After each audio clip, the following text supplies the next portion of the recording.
Buenos días, doctor. Buenos días con todos. El día de hoy vamos a exponer acerca del shock anafiláctico, hipoglucemia e hiperglucemia. Mi grupo está conformado por Matías Coqui y mi persona, Doménica Collaguas. Vamos a empezar con el shock anafiláctico. Ya, ¿qué es el shock anafiláctico? Es una reacción alérgica extremadamente grave que afecta a todo el organismo. También podría definirse como una reacción explosiva del sistema inmune hacia un agente externo. La principal causa de este shock anafiláctico es por, puede ser disparada por los alimentos, también medicamentos, picaduras de insectos, látex y otros factores físicos como el frío o el ejercicio intenso. Ahora los síntomas. Los órganos más frecuentes implicados para los síntomas son la piel, el sistema cardiovascular, respiratorio y a veces el digestivo. Los síntomas pueden ser picor, taquicardia, enrojecimiento y dificultad para respirar.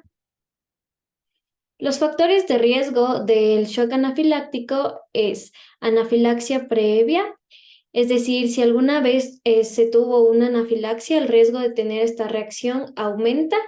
Por ende, las reacciones podrían ser más graves que anteriormente. También alergia o asma. Esta respuesta puede ser disparada por alimentos, medicamentos, picadura de insectos, látex y otros factores físicos como el frío o el ejercicio intenso. Y también causas, ya que esta respuesta puede ser disparada por esto mismo. ¿Cuál es el manejo farmacológico del shock anafiláctico? Pues tratamiento primario, después el tratamiento secundario que se da por broncodilatador y los medicamentos y terapias complementarias. Y ahora hablaremos de la hipoglucemia. Si las contraindicaciones de insulina o de los fármacos antidiabéticos exceden las necesidades fisiológicas, el paciente puede experimentar una grave disminución en sus concentraciones de glucosa en sangre. El máximo riesgo de hipoglucemia ocurre durante los periodos elevados de actividad de la insulina. Y ya, los síntomas pueden ser autonómicos como hambre, palpitaciones, palidez, temblores, sudoraciones, también neuroglucopénicos como una confusión, somnolencia, diplopía, dificultad para hablar con convulsiones y también tienen síntomas inespecíficos como malestar general, náuseas, cefalias e irritabilidad.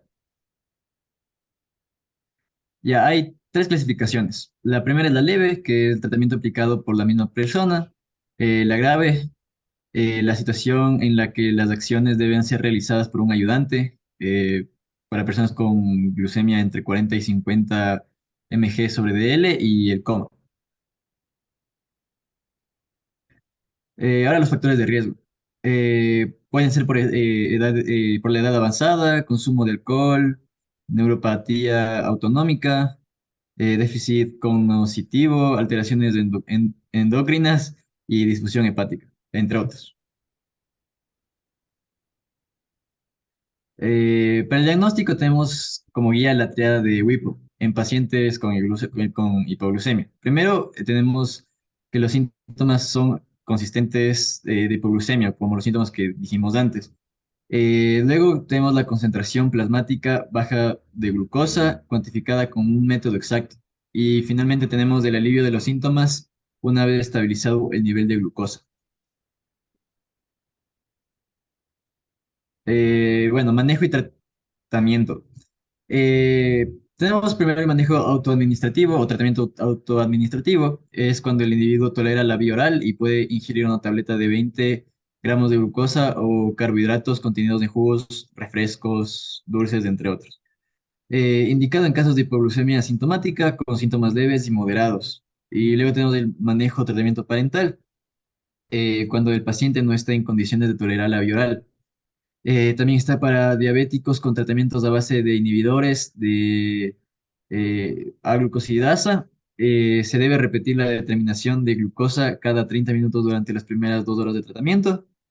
El glucagón está indicado solo para diabéticos tipo 1, ya que además de inducir la glucogenólisis, promueve la liberación de insulina. La dosis de elección es de 1 miligramo por las vías antes mencionadas.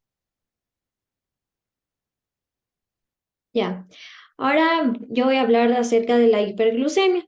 Estas son complicaciones con inicio y evolución más prolongadas que las crisis hipoglucémicas, por lo que el riesgo que se presenta en una consulta odontológica es bajo.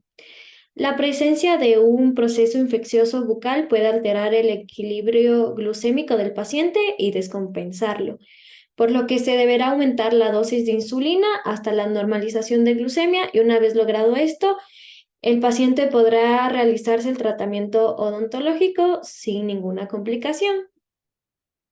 ¿Cuáles son sus síntomas? Sus síntomas principales son dolor de cabeza, sequedad bucal, sed, micción frecuente, es decir, ganas de orinar, también visión borrosa y debilidad. ¿Cuál es el diagnóstico para este caso? La hiperglucemia se diagnostica mediante el análisis de los niveles de glucosa que hay en la sangre. El umbral para diagnosticar la hiperglucemia en pacientes con diabetes será mayor a los pacientes sin diabetes. Y de igual forma se puede realizar una hemoglobina glucosilada, que es un indicador que establece el promedio de la glucemia.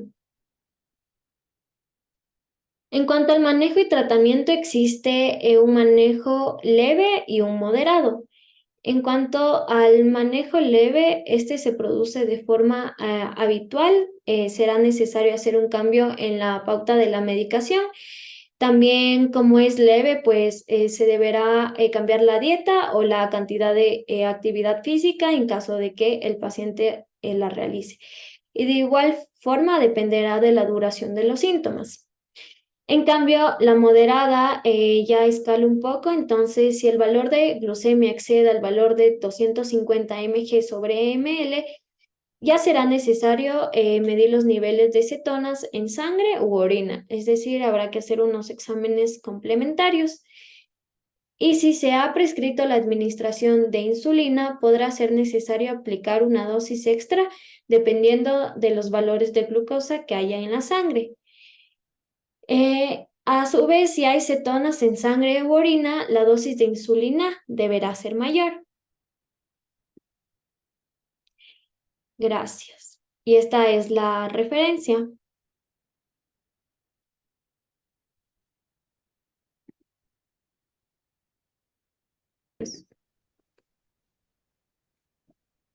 Ya, buenas tardes, José. Vamos ahorita a exponer sobre el shock anafiláctico. Ya, ¿qué es? El shock anafiláctico es una reacción alérgica extremadamente grave que afecta a todo el sistema, a todo el organismo. Podría definirse también como una reacción explosiva del sistema inmune hacia un agente externo. Las causas, esta respuesta alérgica extrema puede ser disparada por alimentos, medicamentos, picaduras de insectos, látex y otros factores físicos como el frío o el ejercicio intenso. Ya, los síntomas, los órganos más frecuentes implicados en el shock anafiláctico son la piel, el sistema cardiovascular, el sistema respiratorio y en ocasiones el sistema digestivo. Los síntomas son el picor, taquicardia, enrojecimiento y dificultad para respirar. Ya, los factores de riesgo. La anafilaxia previa. Esto quiere decir que si es que alguna vez tuviste anafilaxia, el riesgo de tener esta reacción grave aumenta. Las reacciones siguientes podrían ser más graves que la primera vez que te dio anafilaxia. Alergia o asma. Esta respuesta alérgica extrema puede ser disparada por alimentos, medicamentos, picaduras de insectos, látex y otros factores físicos como los que hablamos antes. Ya, el manejo farmacológico. Tenemos el tratamiento primario, el tratamiento secundario, que es con broncodilatador, y también tenemos medicamentos y terapias complementarias. Ya. Ahora yo voy a hablar sobre la hipoglucemia. Si las concentraciones de insulina o de los fármacos antidiabéticos exceden las necesidades fisiológicas, el paciente puede experimentar una grave disminución en sus concentraciones de glucosa en la sangre y a esto se lo conoce como hipoglucemia. También el máximo riesgo de hipoglucemia es importante saber que ocurre durante los periodos elevados de actividad de insulina. ¿Cuáles son sus síntomas? Pues se derivan en tres. Los autómicos, que va de 59 a 65 mg sobre dl, que aquí involucra hambre, palpitaciones, palidez, temblor y sudoración. De ahí seguimos con la segunda clasificación de los síntomas, que es neuroglucémicos, que aquí va de 47 a 54 mg sobre dl, que aquí implica confusión, somnolencia, diplopia, hemiparesia, dificultad para hablar y convulsiones. Y tenemos a la tercera clasificación de los síntomas, que estos son inespecíficos, que puede ser malestar general, náuseas, cefalia e irritabilidad. En cuanto a la clasificación, se deriva en tres: la leve, que es el tratamiento aplicado por la misma persona; la grave ya involucra situaciones en las que las acciones deben ser realizadas por un ayudante. Aquí se clasifican los pacientes que se encuentran con glucemia entre 40 y 50 mg sobre dl y se clasifica también en coma. ¿Cuáles son los factores de riesgo de la hipoglucemia?